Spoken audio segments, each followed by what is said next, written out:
Hey, Hotep, you guys. This your brother Matthew Daniels, a.k.a. I'm Pooh, a.k.a. The Chosen Few, a.k.a. The Real Bookworm.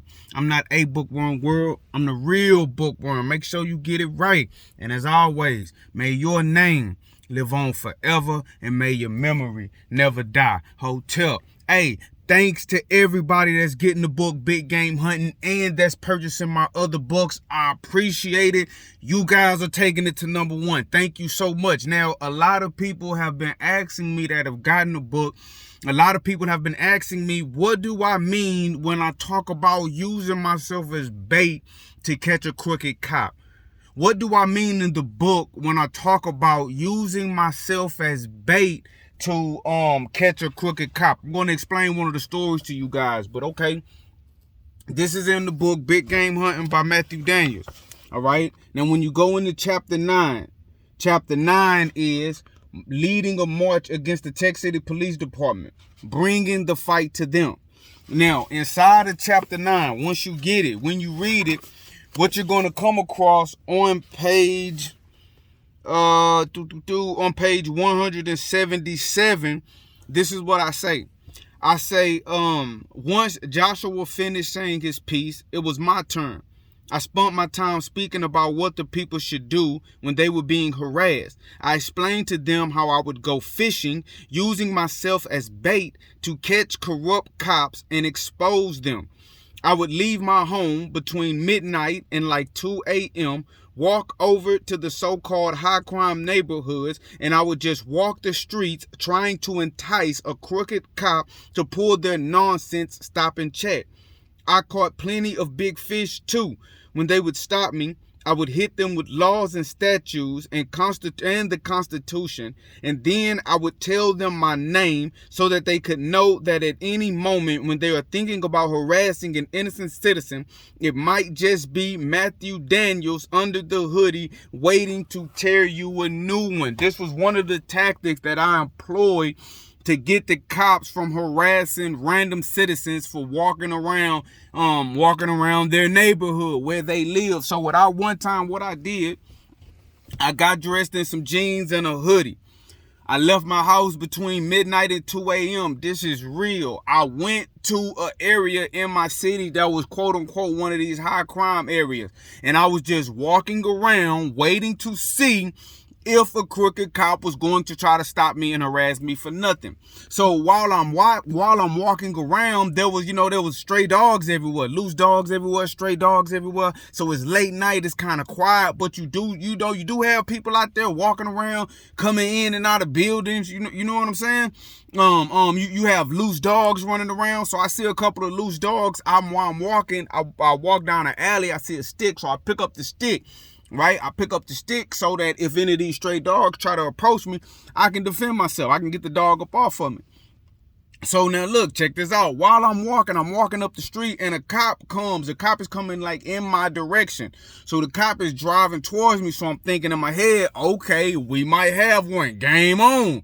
Right? So the cop passes me up, busts a U-turn in the street. Now mind you, I'm just walking. Buses a U-turn in the street. I know, bingo, got one. The cop hit their lights and start like kind of riding behind me, following me with the lights on, not making noise, but the lights on. And so I'm still walking. And so the cop is kind of like creeping next to me, like trying to pull me over while I'm walking. So the cop ends up getting out. I'm still walking. So the cop gets out and was like, hey. So I look back, I was like, who's you talking to? The cop was like, you. It was a female officer. And she was like, hey, she said, put that stick down and come here. I say, what? She said, put that stick down and come here. I say, no. Why are you bothering me? No. And so she was like, I'm not bothering you. I just want to talk to you. Put that stick down and come here. I say, just because you want to talk to me don't mean I want to talk to you. So I say, man, if you don't mind, I'm going to get on about my night. If you're not saying that I committed a crime, this is what I'm telling you. If you're not investigating the crime, if you're not saying that I committed a crime, if you're not accusing me of a crime, I'm finna get on about my night. So I turned around to walk off. So she was like, hey, did you hear me? And she kind of like come from the side of her car to in front of the car. And she was like, man, hey, put that stick down and come here. So I turn around. I look at the lady. I say, man, lady, Listen, I say, I'm not out here for you, right? I'm not out here for you. I'm not the person that you want to do this with. I say, let me go on about my night. I'm not out here for you. You don't want to do this. So she was like, what are you talking about? You're not out here for me. You need to just put the stick down and come here. I say, so you really want to do this? Are you sure you want to do this? Are you sure you want to do this? She was like, yeah, come here. So I'm walking towards her. She was like, put the stick down, and kind of like reach for one of her weapons. I'm not saying it was a gun, but reaching for one of her weapons on her belt. So she was like, put the stick down. And so I'm walking, so I'm like, all right, whatever, you know what I mean? But I got the stick for dogs. So I tell her, I put the stick down. I walk up to her. And so when I get to her in the vehicle, this is what the lady says to me. The cop, she says, put your hands on the hood of the car. So when she says, put the hands on the hood of the car, I look at her, I say, man, lady, is you out of your mind? Put my hands on the hood of the car for what? I'm literally just out here walking down the street, and you're telling me, put the stick down, come here, I said, I ain't putting my hands on the hood of nothing. So she was like, why are you so aggressive? What's going on? I say, I'm not being aggressive, and there's nothing going on. I say, I'm out here just trying to live my life. I'm walking down the street. I'm minding my own business. And now you telling me, put the stick down, come here, put my hands on the hood of the car. I say, well, what is you harassing me for? What is all this about? Maybe I don't want to talk to you. You want to talk to me? Maybe I don't want to talk to you. So she was like, what are you doing with that stick? That stick could be a weapon. That's what I want to talk to you about, that stick. I say, a stick? A stick is a weapon? I say, well, I put the stick down. I don't have a stick no more. So why are we still talking? Let me go on about my night. And so she was like, well, why did you have the stick in the first place? I said, I told you. I said, it's dogs out here. It's loose dogs. I said, so I picked up the stick because some dogs was chasing me earlier. Or they was running up on me. So I picked up the stick to, hey, get back, back dog. And I kept the stick in case I ran into another one. So she was like, well, why are you out here? I say, because I'm a grown man. Because I'm a grown man. Do I have a curfew? Is it illegal for me to be outside? She say, no. I say, well, I don't want to answer that question. So she say, what's your name? I say, I'm not telling you my name. And I'm not putting my hands on the hood of a car. She's like, well, you need to just calm down. She ended up calling for backup. She tell me I need to just calm down and tell her my name. I say, I'm not telling you nothing. Tell me what crime I committed. And so now this is in the middle of the night. This is a heated exchange. Right? So after she called for the backup, I say, man, look, it's like I told you in the beginning. I'm not even out here for you, but if you want to do this, we're going to do this. You know what I mean? I said, man, I'm tired of you cops treating people. I gave it a spiel. I'm tired of you cops treating people like they are less than. We're taxpaying citizens. We live here just like you. You know what I'm saying? Hold on, that son. We live here just like you. We pay taxes, and you think just because you have on that badge, you can harass people and treat them any kind of way. Well, I'm one of them citizens that you can't treat any kind of way. You got the right one tonight.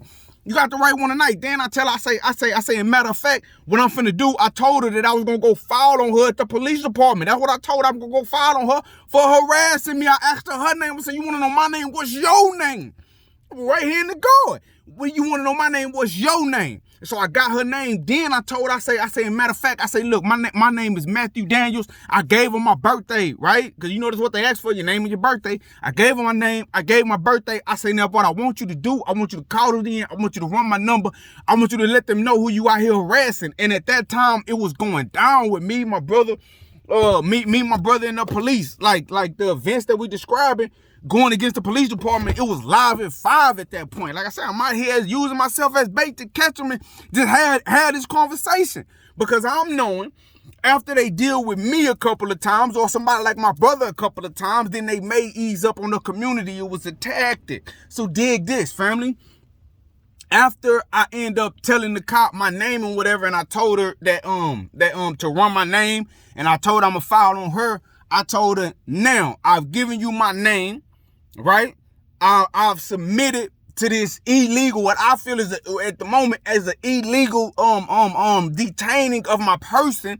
You're illegally detaining me for no reason. I say, so if you not accusing me of a crime, I don't fit the description of a suspect in a crime. Nobody called and said that I particularly look suspicious. I say, I'm finna get on about my night, and I'm going up there to the police station to file on you. I'm walking off right now. And so I go to walk off. And she was like, oh, all right. You can go. I say, I didn't ask your permission to go. I told you I was going to go. Don't pretend like you in control. So I walk off. I'm on my way up to the police station, just like y'all seen me and my brother do when they was acting crazy at this meeting. Excuse me, when they was acting crazy at this meeting. So I started walking towards the police station. Now, as I'm walking towards the police station, the bag up arrived, family. The bag up arrived. So this is what the bag up do. The bag up pull up to her. There next to her police car, they're talking to her. I'm walking off. Look what I do. If I'm lying, I'm dying. I put this on my kids. I put this on my life. I put this on everything I love. When I saw the bag up, I turned around because it was somebody that I thought might be the type of individual that I'm really out here for. So I turned around. I start walking towards them. Right? I start walking towards them because I want to let them know I don't appreciate what just happened. I might need to file charges on this cop for harassing me. So I start walking towards them. The lady get in her car, she drive off. The other cop, he get back in his car, he drive off. So I'm walking towards them. So when they drive off, I'm like, okay, it's good. I turn around and start walking back towards the police station. Now, mind you, I'm walking down the street. So where the cross section is at the end of the street, where another street meets, like you got a street going like this, a street going like this. I'm walking straight. They pull up on the cross street, a block ahead of me. Pull up, stop in the middle of the street and just watching me. So I'm walking towards their car. When I get kind of close, they drive off. And so as I'm walking, another cop comes behind me and pulls up on that cross section, right? While I'm walking, so I see them. So now I'm like, okay, y'all playing with me. Y'all just riding around on the perimeter and y'all just watching me at this point. So I turn around again. I start walking towards the cop that had pulled up behind me. And when I'm walking in this direction, I kind of like throw my hands up like, hey, how you doing? What's going on? If you out here, you want to talk, let's talk. I start walking towards that cop. When I got kind of close, they drove off. And so they just kept pulling up at cross sections from block to block, just like following me. But like I said, man, a lot of people asking what I was talking about. That's just one of the occasions I would go out, walk around until one of these cops did the things that people were complaining on them saying that they were doing. And when they did, I would turn up. You understand what I'm saying? I would turn up. I would make them regret the decision to do that. And that's what happened on one of those instances. Look, man, it's not going to be long. Big court figure King Y, he done set up the store. He done set up the online store. He has a store, got the business. And we're going to be selling the book on there. We're also going to be selling my book, Suicide Note, and my book, Thicker Than Water, urban fiction literature. If you're into urban fiction literature, Suicide Note is about to take over.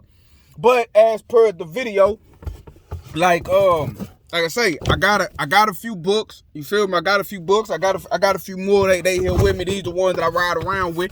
But listen, if you want the book, just hit me up. Reach out to me. I can get you a book. When we get that store opened up, you can go straight to the store and purchase that book. But if y'all want a book, hit me up or y'all get it on Amazon. It's Big Game Hunting by Matthew Daniels on Amazon.com. Like I say, man, rawest story you ever heard in your life. Hotel. I'm out, man.